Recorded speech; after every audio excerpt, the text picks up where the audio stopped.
ጤና ይስጥልን የከበረ ሰላምታችን በመላው ዓለም ሆናችሁ ቃል ስፖርት ዩቲዩብ ቻናላችንን ለምትከታተሉ ውድ አድማጮቻችን ሁሉ ይድረስ ብለናል። ከእናንተ ከሆነው ቃል ስፖርት ዩቲዩብ ቻናል ለዚህም ሰዓት መርጠን ያሰናዳላችሁን ስፖርታዊ ጥንቅሮች በቃል ስፖርት ዩቲዩብ ቻናል በቅደም ተከተል እያደረስናችሁ ቆይታ የምናደርግ ይሆናል። ቃል ስፖርት ዩቲዩብ ቻናል ለምትከታተሉ ውድ አድማጮቻችሁ ሁሉ አስቀድመን ላይክ፣ ሰብስክራይብ፣ ሼር እያደረጋችሁ ከእኛ ጋር ቆይታ ስታደረጉ ምስጋናችን ከልብ ነው። ውድ ቤተሰቦቻችን አጫጭር ስፖርታዊ መረጃዎቻችን ለእናንተ ውድ አድማጮቻችን በቅደም ተከተል ስናተስ ወቅታዊ ጉዳዮች ላይ ትኩረት እናደርጋለን። አስቀድመን የዝውውር ጉዳዮችን በሀያላኖቹ ክለቦች በሪያል ማድሪድ በኩል የቡድን ዜናን ጨምሮ ይዘናል። ባርሴሎና ቤት ትልቅ የዝውውር መረጃዎችን እናካፍላችኋለን። የሚጠበቁ ትልልቅ ሁነቶችም አሉ። በዓለም ኮከቦችና ከዋክብቶችን በኩል ልታደምጧቸው የሚገቡ ያልናቸውን ለዚህ ሰዓት መርጠን ይዘናል። አብራችሁን ቆዩን። በተወዳጁ የእንግሊዝ ፕሪሚየር ሊግ በርካታ ያሉ ዝውውሮች ተጠናቀዋል። ከዛው ከሊጉ ክለቦች እርስ በርስ የሚደረጉ ዝውውሮችንም በዚህኛው ጥንቅር እናነሳለን። ዛሬ አንድ ትልቅ ጨዋታ ያለ እሱን ጨዋታ የተመለከተም ልዩ ጥንቅር በፕሪሚየር ሊጉ ይዘናል። በፕሪሚየር ሊጉ ታላላቅ ክለቦች ሲቲ ቤት እንሄዳለን። ሃላንድ እና አዲሱን አሰልጣኝ ማሬስካን እናነሳቸዋለን። ለመሆኑ ፔፕ ጋርዲዮላ ጫና እንዴት ያለ ይሆናል የሚለው ላይ በጣም ለየት ያለ ሀሳብ አላቸው። በቡድን ዜና ዶኩ ሃላንድ አዲስ ፈራሚ ይሆናሉ ተብሎ የሚጠበቁትን የአማካኝ ክፍል እናገኛለን። በዝውውሮቹ ጉዳይ ለሲቲዎች ተጨማሪ መረጃ ይዘናል። በኤንዞ ፈርናንዴዝ ጉዳይ ቼልሲዎች በጣም አስገራሚ ምልከታን ይዘው ወጥተዋል። ስለ ተጫዋቹ ጥቂት ነገር እንላቸዋለን። ከዛ ውጭ ስለ ዝውውር መስኮቱ ቼልሲ ቤትና የቡድን ዜናን ጨምሮ አዲሶቹን ፈራሚ እናነሳለን። በሊቨርፑል በኩል በዝውውር መረጃ ወሳኝ ዝውውሮችን የተመለከተ የቡድኑ ወሳኝ ቁልፍ ተጫዋቾች እንዲሁም ከክለቡ ይወጣሉ ወደ ክለቡ ይመጣሉ የተባሉትን ጨምሮ ለየት ያለም ጥንቅር በሊቨርፑል ተይዟል። አርሰናል ቤት ከሰሞኑ የሚጠበቁ ትልልቅ እውነቶች አሉ። በዝውውር ጉዳይ ላይ እናነሳቸዋለን።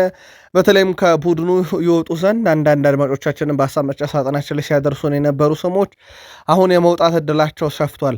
ወደ ቡድኑ የሚመጡ ተጫዋቾችን የተመለከተም ለየት ያለ ጥንቅር ይዘናል። ምናልባት ቀጣይ ውድድር ዓመት የአርሰናል ቁልፍ ሰው የነበረ በተቃራኒው አርሰናል እንዲፋለም ይችላል። አርሰናልን አልለቅም ያለም ሰው አለ። በቃል ስፖርት ዩቲዩብ ቻናል ተይዟል። ማንቸስተር ዩናይትድ በዝውውር መስኮቱ ላይ የግራ ተመላላሽ አማራጮቹ ሰፍተዋል። በግራ ክንፍ አጥቂ ራሽፈርድ እንደጨመረ ይታወቃል።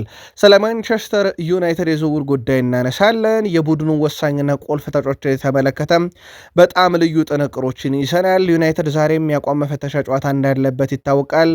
በቃል ስፖርት ዩቲዩብ ቻናል ቆይታ ስታደርጉ እነኝና ሌሎች የተመራረጡ ስፖርታዊ ጥንቅሮችን እናጋራችኋለን። እስከ ፕሮግራማችን ፍጻሜ ቆዩን። ላይክ፣ ሰብስክራይብ፣ ሼር ማድረግ እንዳይረሳ። መረጃዎቹን ማካፍላችሁ ቃል ነኝ። አብራችሁን ቆዩን። ጆዜ ሞሪኒዮ ዘ ስፔሻል ዋን ማድሪድ ደርሰዋል። በማድሪድ ቤት እሳቸው ትልቅ አብዮት በዚህ ዓመት ይጠበቅባቸዋል። የአብዮት ደግሞ ዋንጫ ማንሳት ነው። በእርግጥ እሳቸው የሊግ ዋንጫ የማንሳት ችግር የለባቸውም። ፕሪሚየር ሊግን 3 ጊዜ ማሳካት ችለዋል። ሴሪኤን 2 ያሳክተዋል። ላሊጋን 1 ጊዜ ያሳክተዋል። በትልቅ ደረጃ የሚጠቀሱ ከዛ ውጪ ብዙ ልንጠቅሳቸው የምንችላቸው ይሄ የኮፓ ዴላሬ፣ የኮፓ ኢታሊያን፣ የአውሮፓ ሻምፒዮንስ ሊግን ጨምሮ ዋንጫዎችን ማሳካት የቻሉ ሰው ናቸውና በሪያል ማድሪድ የእሳቸው ሚና ትልቅ ሆኖ ይጠበቃል። በዚህ ዓመት ፊት መስመራቸውን አጠናክረዋል። ውድ ቤተሰቦቻችን ቪኒሲየስ ጁኒየር በ53 ጨዋታ 22 ጎልና 14 አሲስት የነበረው የአንዲዮ ሜንዲ ሌላኛው የክንፍ አጥቂያቸው ዘንድሮ ቡድን ውስጥ የገባ በ36 ጨዋታ 13 ጎልና 10 አሲስት አለው። 9 ቁጥራቸው ኬሊያን ምባፔ 44 ጨዋታ 42 ጎልና 7 አሲስት አለውና ምርጡ አሰልጣኝ ጥንቅቅ ካለ የፊት መስመር ጋር በቀጣይ ዓመት ይጠበቃሉ። ያን ዲዮሜንዴ ምንም እንኳን የሪያል ማድሪድ ንብረት ቢሆንም ከቡድኑ ጋር ልምምድ ቢያደርግም ዛሬ በአቋም መፈተሻ ጨዋታ ሪያል ማድሪድ ከዲፖርቲቮ አላቬዝ ጋር በሚያደርጉ ጨዋታ ይገኛል ተብሎ አይጠበቅም። በተጫዋቹ በኩል ወደ ፊትነሱ እስኪመለስ ጊዜ ይሰጡታል ተብሎ ይጠበቃል። አዲስ ነገር ካለ እናደረሳቸዋለን። ምናልባት በሪያል ማድሪድ ቤት የጨዋታ ዕድል ያገኛሉ ተብሎ እንዲሁ በትልቁ የሚጠበቁ ተጫዋቾች አንዱ ቲያጎ ፓትሪች ነበረ። ጉዳት ላይ እንዳለ ይታወቃል። ግን ሪያል ማድሪዶች በተጫዋቹ በጣም እርግጠኛ ናቸው ተብሏል። በቲያጎ ፓትሪች ቀጣዩ በቡድን ውስጥ ወሳኝና ቁልፍ ተጫዋች ሆኖ ያገለግላል ብለው እምነት አላቸው። ከዛ ውጭ በአጠቃላይ ውድ ቤተሰቦቻችን በዝውውር መስኮቱ ላይ ራሱን እያጠናከረ የሚገኘው ሪያል ማድሪድ በአቋም መፈተሻ ጨዋታም ራሱን እየፈተሸ ይገኛል። በሪያል ማድሪድ በኩል ዛሬ ከዲፖርቲቮ አላቬዝ ጋር የወዳጅነት ጨዋታ አለ። ምሽት 4 ሰዓት ጨዋታ ይጀምራል። አሸናፊው የዋንጫ ባለቤትም እንደዚሁ እንደሚሆን ይጠበቃል። ቃል ስፖርት ላይ ናቸው። አብራችሁን ቆዩን። ባርሴሎና ደረስን። ባርሴሎናዎች የማርክ ካሴዶን ሁኔታ እንግዲህ በስፋት እየሰሩበት ነው። በተለይም ክለቡን በዚህ ክረምት ይለቃል ተብሎ ይታሰባል። አጠቃላይ 40 ሚሊዮን ዩሮ ይፈልጋሉ። ከዚህ ዝውውር ከአልሂላል ጋርና ከአል አህሊ ጋር ውይይቶች እየተካሄዱ እንደነበረ ይታወቃል። ካሴዶ በቀጣይ ውድድር ዓመት ዋነኛ ምርጫው በአውሮፓ መቆየት ነው። ወደ ሳውዲ አረቢያ ከማቅናት ይልቅ በርከት ያሉ የተወዳጁ የእንግሊዝ ፕሪሚየር ሊግ ክለቦች የተጫዋቹ ፈላጊ እንደነበሩ የሚዘነጋ አይደለም። ስለዚህ በዚህ ክረምት ክለቡ ይለቃል ተብሎ ይጠበቃል። ሌላ ክለቡን የሚለቀው ወደ ፓሪስ ሰን ዠርሜን ያቀናል ተብሎ የሚታሰበው ፌራን ቶሬዝ ነው። ወደ 55 ሚሊዮን ዩሮ በላይ ባርሴሎና ያገኝበታል ተብሎ የሚጠበቅ ዝውውር ነው። በነገራችን ላይ ፌራን ቶሬዝ 26 ዓመቱ ነው።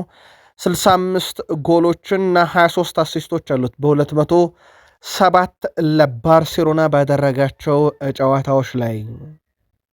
ባርሴሎና ምናልባት በዝውውር መስኮቱ ላይ ክለቡን ከለቀቁና ወደ ክለቡ ከሚመጡት ተጫዋቾች በኋላ አማካይ ክፍሉ ጠንካራ ሆኖ ይቀጥላልም ተብሎ ይጠበቃል። ኤሪክ ጋርሻ፣ ፍራንክ ዲዮንግ፣ ማርክ በርናል፣ ዳኒ ኦልሞ፣ ፌርሚን ሎፔዝ፣ ጋቪ፣ ፔድሪ ያሉ ቀጣይ ይጠበቃል ተብሎ ወደ ቡድኑ ይቀላቀላል ተብሎ የሚጠበቀው ደግሞ የባሊዮን ዶር አሸናፊው ሮድሪ ያለ ስራዎች እየተሰሩ ናቸው።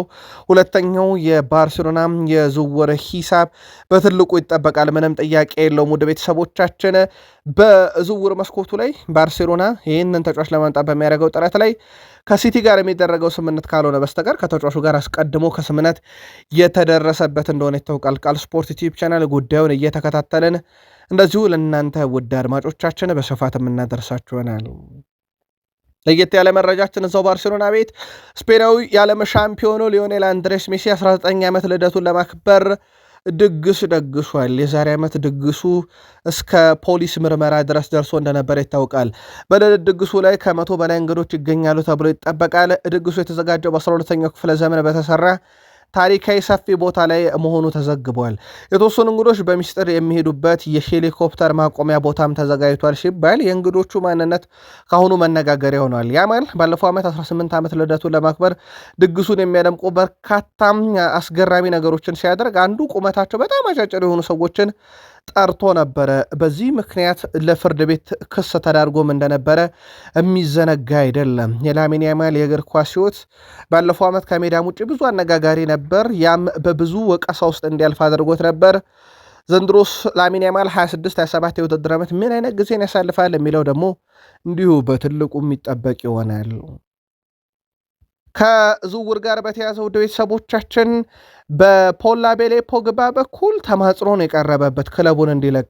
ፖላቤሌ ፖግባ ከአበረታች ንጥረ ነገር ጋር በተያዘ ከ4 ዓመት እግዱ 2 ዓመት ምህረት ከተደረገለት በኋላ እግር ኳስን ለመጫወት ሞናኮ ነበር የደረሰው። ግን በሞናኮ ከደቂቃዎች በላይ መጫወት ያልቻለ ተጫዋች ነው። አምና እንግዲህ ውሉን በፈረመ የመጀመሪያ ዓመቱ ዘንድሮም ያው ነው። ገና ትላንትና ልምምድ ከመመለሱ ተጎድቷል። ፈረንሳዩ ክለብ ሞናኮ ታዲያ ፖላቤሌ ፖግባ ኮንትራቱን እንዲያቋርጥ ጥያቄ አቅርበዋል። ፈረንሳይ አማካይ ፖላቤሌ ፖግባ ትላንትና በቡድን ልምምድ ላይ አዲስ ጉዳት ማስተናገዱ ይታወቃል። ሞናኮ በኩሉ ፖግባ ከክለቡ ጋር ያለውን ውል በስምነት ያቋርጥላቸው ዘንድ ጥያቄ አቅርበዋል። አሁን ለውሳኔው በፖላቤሌ ፖግባ እጅ ላይ ይገኛል። ፖላቤሌ ፖግባ ባጋጠ ተደጋጋሚ ጉዳት ምክንያት ለሞናኮ 6 ጨዋታዎችን ሲያደርግ ከደቂቃዎች ግን የዘለለ አይደለም። ምን አይነት ውሳኔ ላይ ደርሳሉ የሚለውን ቃል ስፖርት ዩቲዩብ ቻናል ተከታትለን እናመጣዋለን። በዝውውር ጉዳይ ላይ ፓሪስ ሰን ዠርሜን ቤት እንሄድ። ፓሪስ ሰን ዠርሜን ፌራን ቶሬዝን ከባርሴሎና ለማስፈረም እንደሚያደርገው ጥረት ላይ የመጨረሻዎቹ ስራዎች እየተሰሩ መሆኑ ተረጋግጧል። ፌራን ቶሬዝ በቀጣይ በባርሴሎና ቤት ልምምድ እንደማያደርግም ተረጋግጧል። በዛሬው ዕለት በነገራችን ላይ ከቡድን ስብስቡ ውጭ ይሆናል ተብሎ ይጠበቃል። በተጫዋቹ በኩል አስቀድሞ ፓሪስ ሰን ዠርሜን ለመቀላቀል ከስምነት ከደረሰ በኋላ በሁለቱ አካላት መካከል የመጨረሻ ስራዎች እየተሰሩ ይገኛሉ። በቀጣይ ቀናት ተጫዋቹ በባርሴሎና ልምምድ ከመስራት ይልቅ ወደ ፓሪስ ሰን ዠርሜን በማቅናት የሕክምና ምርመራውን ያደርጋል ተብሎ ይጠበቃል። ባርሴሎናዎች በእርግጥ በዚህ ሰዓት በዩኤፋ ሱፐር ካፕ የፍጻሜ ጨዋታ ላይ ስራዎች መብዛታቸውን ተከትሎ የፌራን ቶሬዝን ስራ ለማጠናቀቅ ጊዜ ፈጅቶባቸዋል ተባለ እንጂ ጉዳዩ በጣም የተቃረበ ነው። ስለዚህ ፌራን ቶሬዝ ከዚህ በኋላ የፓሪስ ሰን ዠርሜን ተጫዋች ነው ከማለት የባርሴሎና ተጫዋች ነው ከማለት ይልቅ ወደ ፓሪስ ሰን ዠርሜን በዚህ ሳምንት ጠብቁ ማለት ቀላሉ መረጃ ሆኗል። ሉዊስ ኤንሪኬ ስለ ቡድናቸው ይናገራሉ። ከማድሪድ በኋላ ማንም ያላደረገውንና አድርጎት የማያውቀውን ታሪክ ለመድገም ተዘጋጅተናል ብለዋል። ሪያል ማድሪድ 3 ተከታታይ የአውሮፓ ሻምፒዮንስ ሊግ ዋንጫን ካነሳ በኋላ ይህ ዕድል በሉዊስ ኤንሪኬው ቡድን ፓሪስ ሰን ዠርሜን እጅ ላይ ተገኝቷል። ምናልባት በዚህ ዓመት ካደረጉት ማለት ነው። ከዛ በፊት ግን ቡድናቸው ዛሬ በጣም ወሳኝ ጨዋታ ያለው ፒኤስጂ ከአስቶን ቪላ ጋር የሱፐር ካፕ የፍጻሜ ጨዋታ ያደርጋል። ሙሉ ቡድኑን ይዘው ይቀርባሉ ተብሎ ይጠበቃል። ኡናይ ኤምሬ ናስር አልካላፊም ትላንትና ልምምድ በፊት ለፒኤስጂ ተጫዋቾች መልእክት አስተላልፈዋል። በዚህ ውድድር ዘመን ትልቅ ነገር እናደርጋለን ብለዋል። አንድ ትልቅ ነገር ይቀረናል፣ እሱም ዛሬ የምናደርገው የፍጻሜ ጨዋታ ላይ ነው። አንድ ላይ ሆነን ሁሉንም ነገር ማሸነፍ እንችላለን፣ አንድ ላይ ስሩ ሲሉ አበረታተዋል። ዛሬ የሱፐር ካፕ የፍጻሜ ጨዋታ በፓሪስ ሰን ዠርሜንና በቪላ መካከል እንደሚደረግ ይታወቃል። ከዚህ ጋር በተያያዘ ውድ ቤተሰቦቻችን ዓላማችን ሻምፒዮንን መሆን መድገም ነው ብሏል ማርኪኒዮስ። እንደዚሁም ቪቲኒያም ዋንጫ ተረበናል እያለ ነው። የፒኤስጂ ተጫዋች ማርኪኒዮስ 3ኛ ተከታታይ ሻምፒዮንስ ሊግ ዋንጫን ማሸነፍ ዓላማቸው መሆኑን ገልጿል። ዓላማችን 3ኛ ዋንጫ ማሸነፍ ነው ያለው ማርኪኒዮስ ከባድ እንደሆነ እናውቃለን ሲል ተደምጧል። ሌላኛው ተጫዋች ቪቲኒያ በበኩሉ ልክ እንዳለፈው ዓመት ሁሉ አሁንም ዋንጫ የተራበ ቡድን ያለን ሲል ተደምጧል። ለዛም ሁሉንም እናደርጋለን፣ ተጨማሪ ዋንጫዎችን ማሸነፍ ፈልጋለን፣ በፍጹም ዋንጫ ልንጠግብ አንችልም ሲል ተደምጧል። ከዛሬው የፍጻሜ ጨዋታ በፊት ማለት ነው። ወደ ቤተሰቦቻችን ዛሬ በፓሪስ ሰን ዠርሜን እና በአስቶን ቪላ መካከል የሚደረገውን የአውሮፓ ሱፐር ካፕ የፍጻሜ ጨዋታን በተመለከተ ተጨማሪ ጥንቅሮችን በዚሁ በቃል ስፖርት ዩቲዩብ ቻናል የፕሪሚየር ሊግ የዜና ክፍላችን በአስቶን ቪላ የመረጃ ሰዓት በስፋት የምንመለስበት ይሆናል። በቀጣይ ውድድር ዓመት ደግሞ ለሻምፒዮንስ ሊግ ለማለፍ የማጣሪያ ጨዋታዎች እየተደረጉ ይገኛሉ። በዚህ የማጣሪያ ጨዋታ ላይ ታዲያ ውድ ቤተሰቦቻችን ሌቬስኪ ሶፊያ ከ20 ዓመት ቆይታ በኋላ ወደ ሻምፒዮንስ ሊግ ለመመለስ አንድ ጨዋታ ብቻ ቀርቶታል። ካይራትን በድምር ውጤት 2-0 በማሸነፍ ከኤኬ አቴንስ ጋር በሚደረገው የጥሎ ማለፍ ጨዋታ ላይ እንግዲህ ይሳተፋል። ሌላው በሻምፒዮንስ ሊግ አንድ ጨዋታ የቀረው ቦዶ ጊልሜት ነው። የሻምፒዮንስ ሊግ ድምቀቶቹ በውድድሩ ቀጥለዋል። ቦዶ ጊልሜት በሻምፒዮንስ ሊግ ማጣሪያ ጨዋታ ዩኒየን ሴንት ግሎዥን 3-2 እና በድምር ውጤት 6-5 በማሸነፍ ወደ ቀጣዩ ዙር እንደዚሁ ማለፋቸውን አረጋግጧል። ቦዶ ጊልሜት ሲባል በአውሮፓ ሻምፒዮንስ ሊግ ከምናውቃቸው ስሞች ውስጥ አንደኛው ነው። አንድ መረጃ እናክለላችሁ፣ እንዲሁ ቁጥራዊ መረጃ። በአውሮፓ ውስጥ ከምናውቃቸው ተጫዋቾች ውስጥ አንዱ የነበረው ሮቤርት ሌዋንዶስኪ ወደ አሜሪካ ሜጀር ሊግ ሶከር ማቅናቱ ይታወቃል። በአሜሪካ ሜጀር ሊግ ሶከር በቺካጎ ፋየር 5 ጨዋታ ላይ ደርሷል። 3ኛ ገቡ ላይ ደርሷል። በጣም አስደናቂ ጊዜን በሜጀር ሊግ ሶከር እያሳለፈ ይገኛል። እግር ኳስ ተጫዋቹ አንዱ ከሚደነቅበት ህይወቱ ከእግር ኳስ ሜዳ ውጭ ያለው የግል ህይወቱ ነው። ክርስቲያኖ ሮናልዶ የ5 ጊዜ የባሊዮንዶር አሸናፊው ክርስቲያኖ ሮናልዶ ዶ ሳንቶስ አቬሮ ከፍቅር አጋሩ ጆርጂኒያ ጋር ትዳር መመስረቱን ይፋ አድርጓል። ክርስቲያኖ ሮናልዶ በማህበራዊ ትስስር ገጹ ባጋራው ምስል ማንም ሳያውቅ በትዳር መጣመሩን ይፋ አድርጓል። ክርስቲያኖ ሮናልዶ እና ጆርጂኒያ ትውውቃቸው እንደ ኤሮፓያን አቆጣጠር 2016 ስፔን ማድሪድ ውስጥ ነበረ። ሁለቱ ጥንዶች በይፋ ትዳር ባይመሰረቱም ባለፉት ዓመታት ባሏቸው የፍቅር ግንኙነት 2 ልጆችን አፍርተው ነበረ። አሁን በማንም ግርግር ውስጥ ባልሆነ ሁኔታ ሰርጉ መከናወኑን ሮናልዶ ይፋ አድርጓል። ከሰሞኑ ክርስቲያኖ ሮናልዶ ሰርግ ያደርጋል በሚል በአንዲት ቤተ ክርስቲያን ውስጥ በሌሎች ጥንዶች ሰርግ ላይ በርካታ ታዳሚያን ተገኝተው ጉዳዩ በጣም አነጋጋሪ እንደነበረ የሚዘነጋ አይደለም። ቃል ስፖርት ላይ ናችሁ ውዶቻችን። ከቃል ስፖርት ዩቲዩብ ቻናል ለሰዓቱ መርጠን ያሰናዳላችሁን ስፖርታዊ ጥንቅሮች በቅደም ተከተል እያደረስናችሁ እንገኛለን። ከተወዳጁ የእንግሊዝ ፕሪሚየር ሊግ ወዳገኘናቸው ተጨማሪ ስፖርታዊ መረጃዎቻችን እንሻገር። ከፕሪሚየር ሊግ መረጃችን ጋር ቆይታ ስታደርጉ ላይክ፣ ሰብስክራይብ፣ ሼር ማድረግ እንዳይረሳ።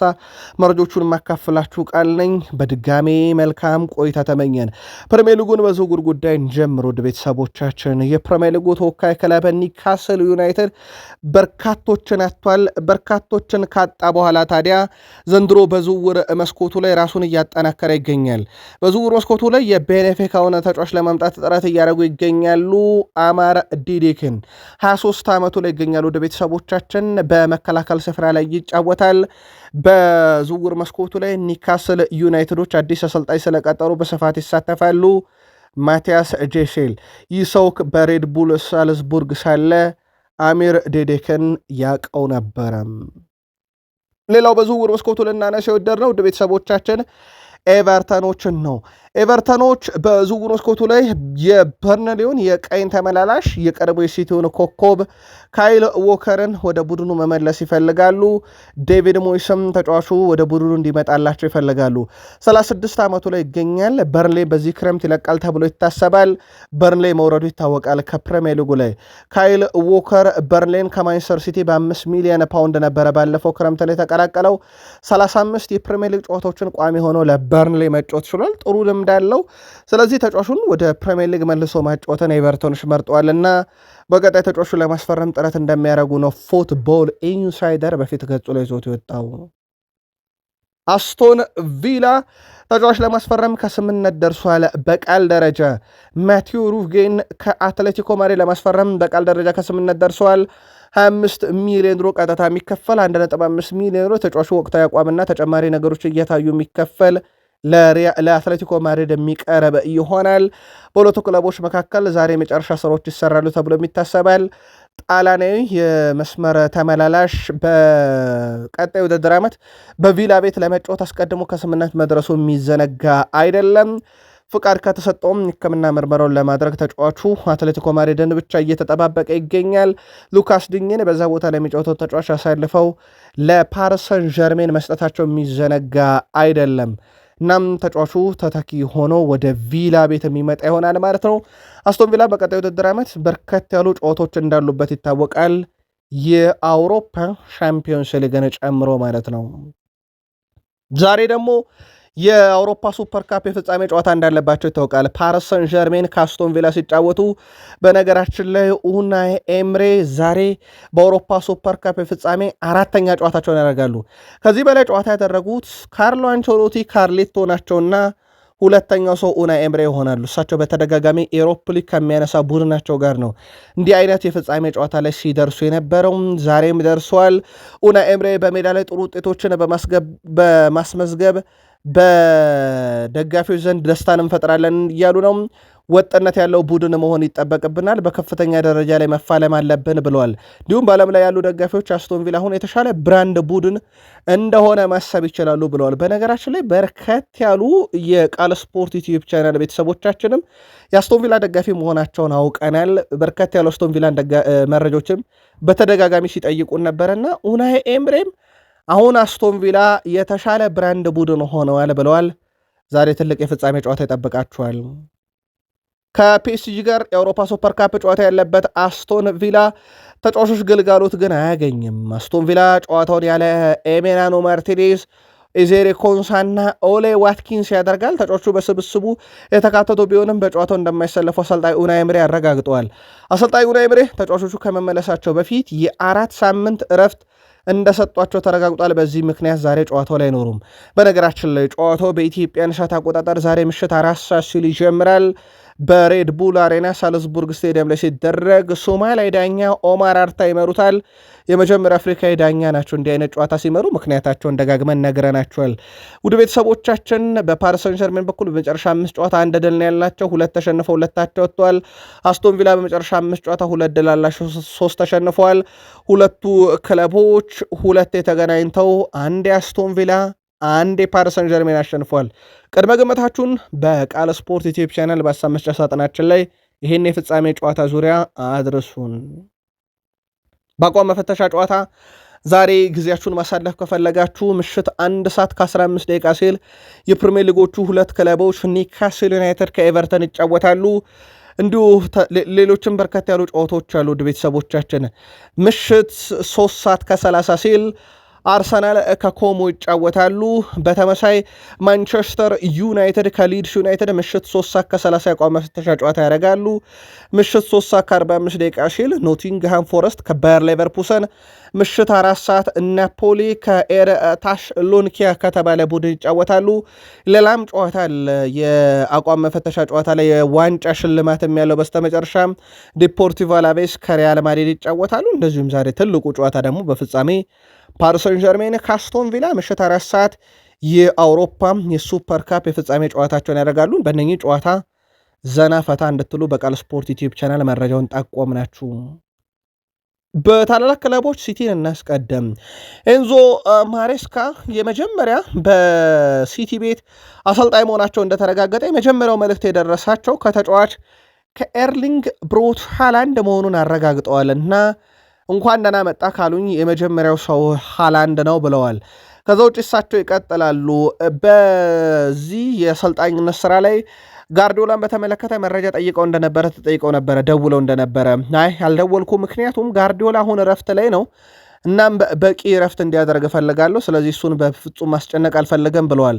ግን ትልቁን ነጥብ እዚህ ጋር ያነሳሉ አሰልጣኝ ኤንዞ ማሬስካ። አውቃለሁ ሰዎች ከ10 ጨዋታ በኋላ እኔን ከጋርዲዮላ ጋር ያነጻጽራሉ፣ ያ ፈጽሞ ጫና አይፈጥርብኝም። ደጋግሜ እንደተናገርኩት ከሆነ ባለፉት 20 ዓመት ምርጡ ጋርዲዮላ ነበረና በ10 ጨዋታ እኔ ከሱ ጋር መነጻጸር አልችልም፣ እሱ ባለፉት 20 ዓመታት ምርጥ ነበረ ብለው ከአሁኑ ጫና እንደሚኖር እየጠበቁ ይገኛሉ። ምንም ጥያቄ የለውም። ከ10 ጨዋታን በፊት ንጽጽሩ ሊጀምር ይችላል። በዚህ ክረምት አንዱ አነጋጋሪ ከነበሩ ተጫዋቾች ውስጥ ጀረሚ ዶኩ ነው። በዓለም ዋንጫው ከሀገሩ ቤልጅየም ጋር ሳለ በመሃል ባለቤቱ ተወልድ ነበረና ወደ እንግሊዝ መመለስ ነበረበት። በወቅቱ በእርግጥ ጉዳትም ላይ ነበረ፣ ያለ ትችት ዳርጎት እንደነበረ ይታወቃል። በወቅቱ ግን ማንቸስተር ሲቲ ከተጫዋቹ ጎን ነኝ ብሎ ነበረ። ቤልጅየም የተጫዋች ጀረሚ ዶኩ በዓለም ዋንጫ ውድድር ወቅት ልጁ ሲወለድ ለመገኘት ቡድኑን ለቆ ሄዶ እንደነበረ ይታወሳል። በወቅቱ ፈረንሳዊቷ የቴሌቪዥን አቅራቢ ፍራንስ ፔሮን ጀረሚ ዶኩ ላይ ያደረገችው ድርጊት ለትችት ዳርጓት ነበረ። በኋላም ጋዜጠኛዋ በደረሰባት ተቃውሞ ስራዋን ያጣች ሲሆን ዶኩም በይፋ ይቅርታ ጠይቃ ነበረ። ጀረሚ ዶኩ አሁን ላይ በሰጠው አስተያየት ሰዎች ከሷ በተቃራኒ ሆነው ነበረ፣ እኔ ግን ያንን አላደርግም እጸልይላታለሁ ብሏል። ሰዎች ላይ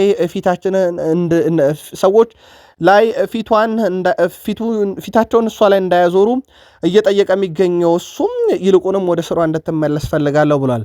በቀጣዩ ውድድር ዓመትም ከማንቸስተር ሲቲ ጋር በጣም በተሻለ መንገድ ራሱን አዘጋጅቶ የቡድኑ ቁልፍ አካል ሆኖ ከአዲሱ አሰልጣኝ ጋር ለመስራት ዝግጁ መሆኑንም አንስቷል። ከሲቲ ጋር በተያዘ አንድ ስጋት አላቸው፣ ሃላንድን እናጣለን የሚል። በነገራችን ላይ ሃላንድን በተመለከተ እንደ ሮድሪ አይነት ነገር ሊከሰት ይችላል። መቼ? በሚቀጥለው የውድድር ዓመት ሲቲዎች እንደዚ አይነት ስጋት ገብቷቸዋል። ሪያል ማድሪዶች በሚቀጥለው የውድድር ዓመት ይህንን አጥቂ የመውሰድ ፍላጎት አላቸው የሚሉ መረጃዎች በስፋት እየወጡ ነው። በእርግጥ በዚህ ክረምት ፈልገውት ነበረ፣ ግን በርከት ያሉ የዜና ምንጮች እንደዘገቡት ከሆነ ሃላንድ በዚህ ክረምት ክለቡን መልቀቅ እንደማይፈልግ በራሱ በኩል ነበር ያሳወቃቸው። የሮድሪ ጉዳይ ግን ኦልሞስት ያበቃለት ጉዳይ ነው፣ ምንም ጥያቄ የለውም። በዚህ ክረምት ክለቡን ይለቃል። ድርድሩ እንደቀጠለ ነው። ባርሴሎና ሁለተኛው ምን ያህል ሂሳብ አቅርቦ ከሲቲ ጋር ይስማማል የሚለው ብቻ የሚጠበቅበት እንደሆነ ይታወቃል። በአዮቦዋዲ ጉዳይ ላይ ማንቸስተር ሲቲዎች እስከ 85 ሚሊዮን ፓውንድ ሊከፍሉ ይችላሉ። በተለይም በዚህ ክረምት የግላቸው እንዲሆን ስለሚፈልጉ የ18 ዓመት ተጫዋች አስቀድሞ ነበረ ከስምምነት የደረሰው ኤንዞ ማሬስካ ቦአዲ የመጀመሪያ የቡድኑ አካል ያደርጉታል የተባለው። እናም በሮድሪ ጋር በተያያዘ ጉዳይ ብቻ ሳይሆን የተጫዋቹ አድናቂ ስለሆኑ በተጫዋቹ በኩል የዚህ ዓመት ፈራሚና የቡድኑ ቋሚ እንዲሆን ይፈልጋሉ ተብሏል። እስከ 85 ሚሊዮን ፓውንድ ይጠበቅባቸዋል። ከ120 ሚሊዮን ፓውንድ በላይ የሚጠበቅባቸው ደግሞ የኤንዞ ፈርናንዴዝ ዝውውር ነው። ኤንዞ ማሬስካ ዝውውሩ እንዲጠናቀቅላቸው ሲቲ ቤት ግፊት እያደረጉ ነው ተብሏል። ጣሊያናዊ አሰልጣኝ በኤንዞ ፈርናንዴዝ ላይ ትልቅ መተማመን አላቸውና ወደ ቡድኑ ቢመጣ ለቡድኑ ጠንካራ ግባት ይሆናል ብለው ያስባሉ። ግን ዝውውሩ ቀላል አይሆንም። 120 ሚሊዮን ፓውንድ በላይ ተጠይቆበታል። ኤንዞ ፈርናንዴዝ እና ኤንዞ ማሬስካ በሪያል ማድሪድ በቼልሲ አብረው መስራታቸው የሚዘነጋ አይደለም። ቼልሲዎች እንደ አጠቃላይ 120 ሚሊዮን ፓውንድ በታች አንቀበልም ያሉበት ኤንዞ ፈርናንዴዝ ላይ አንድ መልከታ አላቸው። ትላንትና ከወኪሉ ጋር ውይይት አድርገዋል። በነገራችን ላይ ከሃቪየር ፓስቶሬ ጋር ድርድሮች ተደርገዋል። እናም ቼልሲ ቤት አንድ አቋም ተይዟል። የኤንዞ ፈርናንዴዝ ችግር ሳይሆን በእኛና በተጫዋቹ መካከል ችግር የፈጠሩት የእሱ ሰዎች ናቸው። በተለይም ወኪሉ ሃቬር ፓስቶሬ እንደ ምክንያት አንስተውታል። ተጫዋቹ በቼልሲ መቆየት፣ በቼልሲ መጫወት ፍላጎት አለው። ቼልሲንም የመልቀቅ ምንም አይነት ፍላጎት የለውም። ይልቁንስ እንዲህ አይነት ችግሮች እንዲፈጠሩ እያደረገ ያለው ወኪሉና የእሱ ቅርብ ሰዎች ናቸው የሚል እምነት አላቸውና ተጫዋቹን በማቆየት ሂደት ላይ ቼልሲዎች ቅድሚያ ይሰጣሉ ተብሏል። አዲሱ አሰልጣኝም ይህ ፍላጎት አለው። በነገራችን ላይ በጣም በመጣበት ዓመት በጣም ቁልፉ ተጫዋቾችን ማጣት አይፈለግም ዣቪ አሎንሶም እና ተጫዋቹ እንዲቆይ ለማሳመን ጥረት እያደረጉ ካሉ ሰዎችም አንዱ ዣቪ አሎንሶ እንደሆነ ይታወቃል። በዝውውር መስኮቱ ላይ ፔፕ ቻቫሬ ወደ ቼልሲ የሚያደርገው ዝውውር ተጠናቋል። ይፋዊ ስራዎች እየተሰሩ ይገኛሉ እና በእነኚህ 2 ቀናቶች ውስጥ ከዛሬ ጀምሮ ባሉት ቀናቶች ማለት ነው የፔፕ ቻቫሬ ዝውውር ቼልሲዎች ይፋ ያደርጉታል ተብሎ ይጠበቃል። ሌላው ቼልሲን በዚህ ክረምት የተቀላቀለው ሞርጋን ሮጀርስም በቼልሲ ቤት ልምምዱን ጀምሯል። እረፍት ላይ እንደነበረ ይታወቃል። በዚህ ክረምት ቼልሲን ከተቀላቀሉና በቀጣይ ውድድር ዓመት ቁልፍ ሚና ይኖራቸዋል ተብለው ከሚጠበቁ ተጫዋቾች አንደኛው ነው። ሌላው በቼልሲ በኩል ልናነሳ የወደድን ነው። በነገራችን ላይ አሁንም ቼልሲ የፕሪሚየር ሊግ ወጣቱ ቡድን ሆኖ ይቀጥላል። ምንም እንኳን 2ቱን አንጋፋ ተጫዋቾች ቢጨምርም ማለት ነው። አንጋፋው ቡድን ፉልሃም ነው፣ 27 ዓመት ከ5 ወሩ ነው። በእድሜ ትንሹ ቡድን ቼልሲ ነው፣ 24 ዓመት ከ1 ወር ነው። ከ24 ዓመት እስከ 27 ዓመት ባለ አቬሬጅ ዕድሜ ውስጥ ይገኛል የፕሪሚየር ሊግ ክለቦች። የአምናው ሻምፒዮን አርሰናል 25 ዓመት ከ9 ወር፣ ማንቸስተር ዩናይትድን በተመሳይ ዕድሜ ላይ ይገኛል። ከቢግ 6 ክለቦች በነገራችን ላይ ዩናይትድ እና አርሰናል ናቸው በዕድሜ አንጋፋውን የያዙት። በዕድሜ ወጣቱ ቡድን ደግሞ የዣቪ አሎንሶ ቡድን ቼልሲ ይሆናል ማለት ነው። ሉዊስ ኤንሪኬ ዛሬ ጨዋታ በፊት ጋዜጣዊ መግለጫ ላይ ስለ ብራድሌ ባርኮላ ተጠይቀው አላውቅም፣ ተጫዋችን በግል መናገር አልፈልግም፣ ምክንያቱም ስለ አንድ ተጫዋች አዎንታዊ ወይም አሉታዊ ነገር ሲጠይቁ ሁል ጊዜ አደገኛ ውጤት ስለሚኖረው አልናገረም ብለዋል። ሊቨርፑል ብራድሌ ባርኮላን ለማስፈረም የሚያደርገው ጥረት ቢቀጥልም የተቀመጠለን ሂሳብ እንደማይከፍል ይታወቃል። የዝውውር ሂሳቡ በሊቨርፑል በኩል ተቀባይነት ባያገኝም ተጫዋቹ ግን ሊቨርፑልን ለመቀላቀል ከሊቨርፑል ጋር በግሉ ከመስማማቱን ተከትሎ ፓሪስ ሰን ዠርሜን ላይ ጫና ያሳድራል ተብሎ እየጠበቀ እንደሆነ ይታወቃል። ምናልባት በእነኚህ በቀሩት 3 የሥራ ቀናቶች ላይ ትልቅ ነገር እንጠብቃለን። በተጫዋቹ በኩል ያው ፈልጓል፣ በይፋ ነው መፈለጉንም ለሊቨርፑል ለመቀላቀል ፍቃዱንም የገለጸላቸውና ሊቨርፑሎች ይህን ተጫዋች ማግኘት ገንዘብ መክፈል ብቻ ሆኗል አሁን ስራው፣ ወይም እንደሚቀርብላቸው ገንዘብና እንደሚከፍሉት ሂሳብ ይወሰናል እንጂ ኦልሞስት ተጫዋቹ በግሉ ተስማምቶ የሁለቱን ክለቦች መስማማት ብቻ እየጠበቀ ነው። ሌላው ከሊቨርፑል የአማካኝ ስፍራ ጋር በተያያዘ ኤራውላ በሊቨርፑል ያደረጋቸውን ጨዋታዎች አይቻለሁ እና ዋርተን እዚህ ቡድን ላይ ቢጨመር ለቡድኑ በጣም ወሳኝ ነው እያለ ነው። አሲም የእግር ኳስ ተንታኞች ውስጥ እናውቀዋለን በግል ሚዲያዎች ላይ። በእርግጥ የአዳም ዋርተን ስም ከሊቨርፑል ጋር ቆይቷል መያዝ ከጀመረ፣ ግን ሊቨርፑል ጥረቶችን እያደረገ አይደለም እዚህ ዝውውር ላይ። በእርግጥ ሊቨርፑል ምናልባት እንደ ጆንስ ያለን ተጫዋች ስንብት ሊጠባበቅም ይችላል። በርከት ያሉ ክለቦች ፍላጎት ቢኖራቸውም ኢንተር ነው ስራዎችን እየሰራ የሚገኘው። ኢንተርም በዚህ ሳምንት ከዚህ ዝውውር ጋር በተያያዘ የመጨረሻ ስራዎችን መስራት ይፈልጋል። ጆንስ አስቀድሞ ሊቨርፑልን ለቆ ወደ ኢንተር ለማምራት በግሉ ስምነት አለው። ሊቨርፑል በዚህ ክረምት ተጫዋቹን ካላስፈረመ ቀጣይ ኮንትራክት ካላራዘመ ወይም ካልሸጠ ቀጣይ በነፃ እንደሚያጣው ይታወቃል። በቡድን ዜና ፍሎሪያን ቬርስ ክለቡ ውጤታማ ማድረግ ብቻ ነው የምፈልገው፣ የራሴ ጥረት እንደሚያስፈልግ አውቃለሁኝ፣ ምርጥ ስራዎችን ለመስራት ተዘጋጅቻለሁ፣ ብዙ ዋንጫዎችን ለማሸነፍ የተቻለኝን ሁሉ አደርጋለሁ ብሏል። በዚህ ሲዝንም ከአዲሱ አሰልጣኝ ጋር ዝግጁ ነኝ ሲል ተደምጧል። ምናልባት በተለየ ሚና ተጫዋቹ በዘንድሮ ኡናይ ኤምሬ ቡድን ውስጥ በዘንድሮ አንቶኒ ኢራኦላ ቡድን ውስጥ ይጠበቃል። አምና በተለያዩ የሜዳ ክፍል ሲያጫውቱት ነበር እንደ ክንፍ አጥቂም። ሌላው በዚህ ክረምት የሚጠበቀው ተጫዋች ውስጥ አንዱ ቨርጅል ቫንዳይክ ነው። የመጨረሻ ዓመቱ ይሆናል ተብሎ ይታሰባል። እያንዳንዱ ለማድረገው ነገር ያው በእድሜ ተቻለው ብሏል። በነገራችን ላይ ቨርጅል ቫንዳይክ ባለፉት 10 የውድድር ዘመናት ውስጥ በፕሪሚየር ሊጉ ከፍተኛ የአንድ ለአንድ ግንኙነቶችን ያሸነፉ ተጫዋቾች ውስጥ ቨርጅል ቫንዳይክ በትልቁ ይጠቀሳል። በነገራችን ላይ የአንድ ለአንድ ግንኙነቶችን በማሸነፍ ረገድ ቨርጅል ቫንዳይክ በ3 ዓመታት ውስጥ በትልቁ እናነሷለን። ባለፉት 3 ዓመታት ውስጥ ዘንድሮ ችግር ካለ ያው በእድሜ ምክንያት ብዙ ትችት ይደርስብኛል ሲል ተደምጧል። በፕሪሚየር ሊጉ አሁን ላይ ዋንጫ ካነሱ አምበሎች ውስጥ ሁለቱ በሊቨርፑል ሆኖ ነው ያሱት፣ ሄንደርሰን እና ቨርጅል ቫንዳይክ። ቫንዳይክ አሁንም በሊቨርፑል ሲገኝ ሄንደርሰን ቼልሲ መቀላቀሉ ይታወቃል።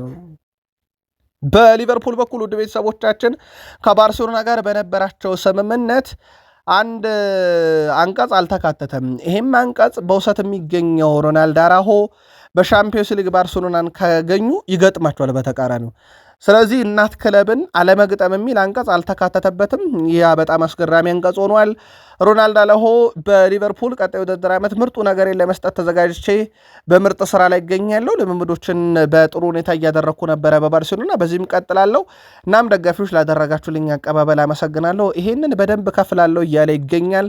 ቀጣይ ዓመት ከቫን ዳይክ ጋር ጥምረታቸው ይጠበቃል። በዚህ ሰዓት ብሔራዊ ቡድን ማሰልጠን አልፈልግም ያሉት የሊቨርፑል ተሰናባቹ ሰው አርኔ ስሎት ናቸው። አሰልጣኝ አርኔ ስሎት በዚህ ሰዓት የኔዘርላንድ ብሔራዊ ቡድንን የመረከብ ፍላጎት እንደሌላቸው ሳውቀዋል። አሰልጣኙ በአሁኑ ሰዓት ብሔራዊ ቡድን የማሰልጠን ምንም ፍላጎት እንደሌላቸው ገልጸዋል። በዚህ ሰዓት በየቀኑ ከተጫዋቾቼ ጋር መሆን እመርጣለሁ፣ ይህ በብሔራዊ ቡድን አላገኘም ሲሉ ተደምጠዋል። አክለውም ሀገሬን ማሰልጠን ትልቅ ክብር ነው ያሉት የቀድሞ የሊቨርፑል አሰልጣኝ አርኔ ስሎት፣ ነገር ግን አሁን ትክክለኛ ጊዜ አይደለም ብሏል። ከአሰልጣኝ ሮናልድ ኪውመን ጋር የተለያየው ኔዘርላንድ የቀድሞ የሊቨርፑሉን አሰልጣኝ አርኔ ስሎት ለመሾም ጥያቄ አቀርቦላቸው ነበረ። ምናልባት እሳቸው ቀጣይ በፕሪሚየር ሊግ ክለብ ላይ ቀጥሉ ይችላሉ፣ ወይም የፕሪሚየር ሊግ ክለብ ላይ ይዙ ይችላሉ። ምክንያቱም ዘንድሮ ወደ 9 አሰልጣኞች ሹምሽር ሂደት ሲካሄድ አንዱ ተሻሪ እሳቸው ነበሩ። ከተሾሙ ዝርዝር ውስጥ ግን የሉም። አብዛኞቹ አሰልጣኝ የሚፈልጉ ክለቦችም እንግዲህ ሹመት አድርገዋል እና በዝውውር መስኮቱ ላይ ወይም የእሳቸው የአሰልጣኝነት ጉዳይ ላይ ምናልባት ይህን ዓመት በእረፍት ሊያሳልፉት ይችላሉ። በአርሰናል በኩል ናፖሊ ሉካኮን ለመሸጥ መስማማቱን ተከትሎ አሁን ወደ ጋብርኤል ጀሱስ ዝውውር ይመጣሉ ተብሎ ይጠበቃል። ይኸው የጣሊያኑ ክለብ አጥቂውን ለቁታል። በጀሱስ ዝውውር ላይ ይሳተፋሉ ተብሎ ሲጠበቅ የነበረው እንኳን ወኪሉንም ያነጋገሩት በዚህ ጉዳይ ላይ ነው። የናፖሊ እንግዲህ በጀሱስ ላይ ያለው ፍላጎት በተጫዋቹ ወኪል የወደፊት ሁኔታ አዲስ ጥያቄንም ፈጥሯል የተባለው ሉካኮ ከናፖሊ ከለቀቀ በኋላ ክለቡ በአጥቂ ቦታ ተጨማሪ ቦታ ዝውውር በጀት ሊያገኝ ስለሚችል ጀሱስን እንደ ምትክ ለማምጣት ሲያስቡ ነበረ። ጋብርኤል ጀሱስ ከአርሰናል ጋር ያለው ልምድና በተለይም የረጅም ጊዜ የፕሪሚየር ሊግም ያካበተ ልምዱን በጣሊያን እግር ኳስ ውስጥ እንዲደግምላቸው ፍላጎት አላቸው። ናፖሊ ፍላጎቱን ወደ ይፋ ጥያቄ ለመቀየር ሲጠብቀው የነበረው የሮሜሎ ሉካኩ ጉዳይ ተጠናቋል። አሁን ጥያቄውን በይፋ ያቀርባሉ የሚለው በትልቁ ይጠበቃል። በፍላጎት ደረጃ ግን የተረጋገጠ ነው። በቃል ስፖርት ዩቲዩብ ቻናል አንድ አድማጫችን የቱርክ ክለቦች ኮከቦችን መሰብሰብ ጀምረዋል። ከሳውዲ ክለቦች ባልተናነሰ በርካቶችን እያስፈረሙ ነው። ፌነርባቼ፣ ቤሺክታሽና የቱርክ ክለቦች አይን ከጋብርኤል ጀሱስም አይለይልን የሚል አንድ ለየት ያለ ሀሳብ አንድ የአርሰናል ደጋፊም እንዲሁ ሲያደርሰን ነበረም። የቀድሞ የአርሰናል ግብ ጠባቂ በሜስለር ዝውውር ላይ ሀሳቡን አንስቷል። የቀድሞ ግብ ጠባቂ ግራም ስታክ መድፈኞቹ በዚህ ክረምት ኢላን መስሬልን ከሊድስ ዩናይትድ ለማስፈረም የሚወሰዱት ውሳኔ ከመውሰዳቸው በፊት በደንብ ማሰብ ነበረባቸው ብሏል። ግራም ስታክ ሚስሌር ልምድ ያለው ግብ ጠባቂ ነው፣ ግን በአርሰናል ብዙ ጊዜ የመጫወት እድሉ በጣም ውስን ነው። ስለዚህ የምጠይቀው ክለቡ ውስጥ ያሉ ወጣት ግብ ጠባቂዎች ይህን ሚና መወጣት አይችሉም ነበሩ የሚል ነው። አርሰናል ለወጣት ግብ ጠባቂዎች እድል መስጠት ነበረበት ብሏል። አርሰናል ግን ቀጣይ ውድድር ዓመት በኬፓ መቀጠል አይፈልጉም። ኬፓ ባይሸጥ እንኳን በአርሰናል ውስጥ ቁጥር 2 ሰው እንዲሆን አይፈለገምና ሚስሌር ወደ ቡድኑ የመጣው ያለምንም ጥርጥር የዳቪድ ሪያ ሁለተኛ ሰው እንዲሆን ነው። ኬፓ አሪዛባላጋ ሁለተኛ ሰው መሆንን ከሰሞኑ በነበረው በአቋም መፈተሻ ጨዋታ እንኳን የአርሰናል ደጋፊዎች ምርር እንዳሉበት የሚዘነጋ አይደለም። ከአርሰናል ዝውውር ጋር በተያያዘ ትላንት ምሽት በቃል ስፖርት ዩቲዩብ ቻናል የጁልየስ ኮንዴን ጉዳይ አንስተን ነበር። አርሰናል የኮንዴን ሁኔታ እየተከታተለ ነው። ተጫዋቹ ከባርሰሎና ለመልቀቅ ምናልባትም ሁኔታዎችን ሊያጤን ይችላል። እንደ አርሰናል ፕሮፖዛል ኩንዴ በአሁኑ ጊዜ ከአርሰናል በርካታ ኢላማዎች አንዱ ነው። አርቴታ ኩንዴ መሃልና የቀይ መስመር ተመላላሽ ሆኖ መጮት መቻሉ እንደ ትልቅ አድቫንቴጅ ወስደውታል። አርሰናሎች ግን ወደዚህ ዝውውር በጫና ውስጥ እንዲገቡ የሚያደርጋቸው የዩሊያን ቲምበር ተደጋጋሚ ጉዳት፣ ራሱ ሁለተኛው ሰዋቸው ቤን ዋይትም ተደጋጋሚ ጉዳትና የፊትነስ ችግር እየገጠመው ይገኛል። ከዚህ ጋር በተያያዘው ሁለገቡን ኩንዴን ማምጣት ለአርሰናል በብዙ መንገድ ሊጠቅመው ይችላል። ከባርሴሎና ጋር ምንም አይነት ድርድር ይፋ ጥያቄም አላቀረቡም። ሁኔታውን ግን እየተከታተሉት ይገኛሉ። አርሰናል በመጨረሻዎቹ ቀናት ትልልቅ ዝውውሮችን ያደርጋሉ ተብሎ ሲጠበቅ ከሰሞኑ ሚኬል ማርቲን አርቴታ እኛ እየገነባን ያለነው ቡድን አብዮት የሚያስቀጥል ነው ብለዋል። ምክንያቱም የፕሪሚየር ሊግ ሻምፒዮን ናቸው፣ ሻምፒዮንስ ሊግ ፍጻሜ ደርሷልና ያንን የሚያጠናክር ቡድን እንገነባለን ማለታቸው ይታወቃል። ከዛ ውጪ ከቡድኑ ይለቃሉ ተብሎ ከሚጠበቁት ውስጥ አንዱ የሆነው ጋብርኤል ማርቲኔሊም ወደ ቱርክ የማምራት እድሉ ከፍ እያለ መጥቷል። የቱርኩ ክለብ ጋላታሳራይ ወደ ዝውውሩ ከገባ በኋላ ይፋ የዝውውር ጥያቄ ሊያቀርቡ በዚህ ሳምንት ፍላጎት አላቸው ተብሏል። የፕሪሚየር ሊጉ ክለብ እንደሚቀርብለት ወይም አርሰናል ለማርቲኔሊ እንደሚቀርብለት ገንዘብ ይወሰናል። በዚሁ የሜዳ ክፍል ላይ ይጫወታል ተብሎ የሚጠበቀው ሪስ ኔልሰን ያው ክለቡን እንዲለቅ ፍቃድ ከተሰጠው በኋላ ከዌስትሃም ጋር ድርድር ወደ መጨረሻ ምዕራፎች ደርሷል። በዚህ ሳምንት የመጠናቀቅ ዕድሉ ሰፊ ነው። አርሰናል ድርድሩ እስካሁን ያዘገየበት ዋና ምክንያት ቋሚ ያደርጉልኝ የሚል እንደሆነ ይታወቃል። ከዛ ውጭ ግን አንድ ሰው አርሰናልን በተቃራኒው ሊገጥም ይችላል። ቶትንሃም ቤት ቶትንሃም የቀድሞ የአርሰናልን ተጫዋች ፍሎረን ባሎገንን ለማስፈረም እየተንቀሳቀሰ ይገኛል። እስከ 60 ሚሊዮን ዩሮ ሊያወጣ ይችላል። ቶትንሃም ተጫዋቹን እንደተባለው በ60 ሚሊዮን ዩሮ የሚያስፈርሙ ከሆነ አርሰናል ወደፊት ሽያጩ ሊያገኘዋል ያለውን 10.5 ሚሊዮን ዩሮ ይቀበላል። ትልቁ ነገር ግን የቀድሞ የአርሰናል ሰው በቶትንሃም መለያ አርሰናል እንዲሁ ሊፋለም ይችላል። አርሰናልም ቀላል የማይባል ገንዘብ ያገኝበታል። ቡካዮ ሳካ፣ ዴክላን ራይስ ወደ አቋማቸው ይመለስ ዘንድ ልምምዶችን እያከናወኑ ነው። ዛሬ አርሰናል ምሽት 3:30 ከኮሞ ጋር በሚያደርገው ጨዋታ ግን ላይገኙ ይችላሉ። የቀድሞ ተጫዋቻቸው ሴስክ ፋብሬጋስ በሚመራው ኮሞ ጋር በሚደረገው ፍልሚያ ማለት ነው። በአንጻሩ እንደ ኤዜ ያለ ተጫዋች ዛሬ በስብስብ ውስጥ ተካቶ ምናልባትም ከዓለም አቀፍ ጨዋታዎች በኋላ በአርሰናል መለያ ልናየው እንችላለን። ሌላ በአርሰናል ቤት ልናየው የምንችለው ተጫዋች ብሩኖ ጊማሬሽ ነው። ብሩኖ ጊማሬሽ ልምምዶችን አጠናክሮ ቀጥሏል። ተጫዋቹ በዚህ ውድድር ዓመት ለአርሰናል ከፕሪሚየር ሊግ ጨዋታ በፊት ምናልባት በኮሚቴ ሺልድ የፍጻሜ ጨዋታ ላይ ይኖራል ተብሎ ይታሰባል። ለዛ ጨዋታ እንዲዘጋጅ ደግሞ የመጨረሻው ጨዋታ ዛሬ አርሰናል የሚያደርገው ጨዋታ ነው ከኮሞ ጋር። ምናልባት ብሩኖ ጊማሬሽን ለመጀመሪያ ጊዜ ዛሬ ልናየው እንችላለን። ሉዊስ ስኬሊ በአርሰናል በኩል ለገበያ ቀርቦታል። በተለይም ቀድሞ ሲፈልጉት ለነበሩ ማንቸስተር ዩናይትድ እና እንዲሁ ቼልሲ እንዳቀረቡት ይታወቃል። ተጫዋቹ ግን ያንን አልፈለገም። ስሙ ከተለያዩ ክለቦች ጋር እየተያዘ የሚገኘው ሉዊስ ስኬሊ በአርሰናል መቆየትን ይፈልጋል። ስኬሊ በቀጣይ የሚኬል አርቴታ የመጀመሪያ ተመራጭ ለመሆን በትኩረት መስራትን ይመርጣል።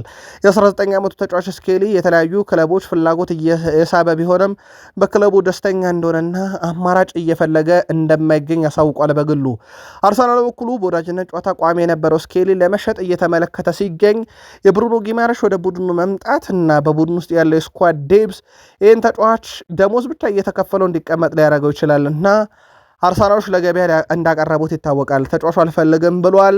ቀጣይ ሁነቶች ይጠበቃሉ። በተጫዋቹ በኩል የሚኬል አርቴታ ቁጥር አንድ የማይሆን ከሆነ መቆየቱ ግን ያዋጠዋል ወይ? በዛ ቦታ ላይ ማንሸጥ ብለን ጠይቀን አርሰናላውያን ከሉዊስ ስኬሊ ይልቅ ዙቢሜንዲ እያሉን ነው። የሁላችሁም ምልከታ ነው ወይ? በቃል ስፖርት ዩቲዩብ ቻናል በሀሳብ መስጫ ሳጥናችን ላኩልን። በአርሰናል በኩል ለገበያ ያቀረቡት ማይል ሉዊስ ስኬሊ አንዱ የቀረበው ለማንቸስተር ዩናይትድ እንደሆነ ይታወቃል። ማንቸስተር ዩናይትድ በዛ ቦታ ላይ ይሄን ተጫዋች በማስፈረም ሂደት ላይ ዳግም ዕድሉ ከቀረበላቸው በኋላ ሁኔታውን ማንቸስተር ዩናይትዶች እያጤኑበት ይገኛሉ። በእርግጥ የተጫዋቹን ፍላጎት ይወሰናል።